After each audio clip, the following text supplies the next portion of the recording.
ఇవాళ ఒక్కటి గుర్తుంచుకోరన్నా, ఇలా బండి సంజయ్ అనే వ్యక్తి ఈ తెలంగాణ రాష్ట్రంలో హిందూ సమాజం గురించి మాట్లాడకుంటే, భారతీయ జనతా పార్టీ హిందువుల గురించి కొట్లాడకుంటే, హిందూ ధర్మం గురించి భారతీయ జనతా పార్టీ ఆలోచించకుంటే, హిందూ సమాజాన్ని సంఘటితం చేయడానికి భారతీయ జనతా పార్టీ చేస్తున్న కృషి చేయకుంటే ఈ తెలంగాణ రాష్ట్రంలో ఏ హిందూ కూడా రోడ్ల మీద తిరిగే పరిస్థితి ఉండదన్న విషయాన్ని హిందూ సమాజం గుర్తుంచుకోవాలి. ఇవాళ ఎవ్వరు కూడా బొట్టు పెట్టి తిరిగే పరిస్థితి ఉంది. ఇవాళ కాంగ్రెస్ పార్టీ మైనార్టీ డిక్లరేషన్ చెప్పి మొత్తం తుర్కోలకే చేసింది. ఇవాళ బీఆర్ఎస్ పార్టీ ఎంఏ పార్టీని అడ్డు పెట్టుకుని వాళ్ళు దాలకే చేశారు. ఇవాళ మేము 80% ఉన్న హిందువుల గురించి మాట్లాడితే మనం మతతత్వ పార్టీ అంటున్నారు. నేను అడుగుతున్నా, ఇవాళ ముస్లింలు ముస్లిం అని చెప్పుకుంటారు. తప్పు కాదు కదా? తప్పు కాదు, నేను కూడా తప్పు కాదంటున్నా. క్రైస్తవులు క్రిస్టియన్ అని చెప్పుకుంటారు. నేను కూడా తప్పు కాదంటున్నా.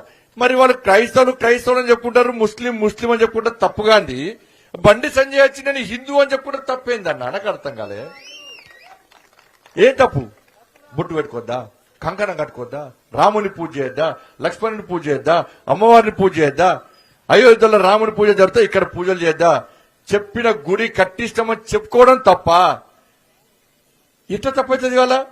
ఇవన్నీ నేను మాట్లాడుతుంటే బండి సంజయ్ హిందూ గురించి మాట్లాడు, రాముని గురించి మాట్లాడతాడు, బరాబర్ మాట్లాడతారు.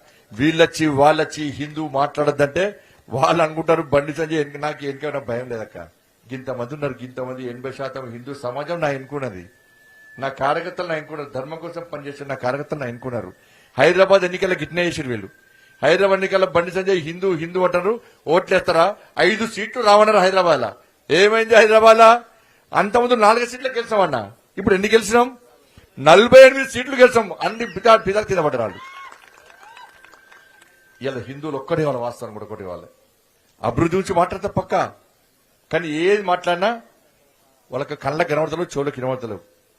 కాబట్టి ఇలా మీరు గెలిపించిన తర్వాత ఇవాళ 150 రోజుల పాటు పాదయాత్ర చేసిన కళ్యాణ్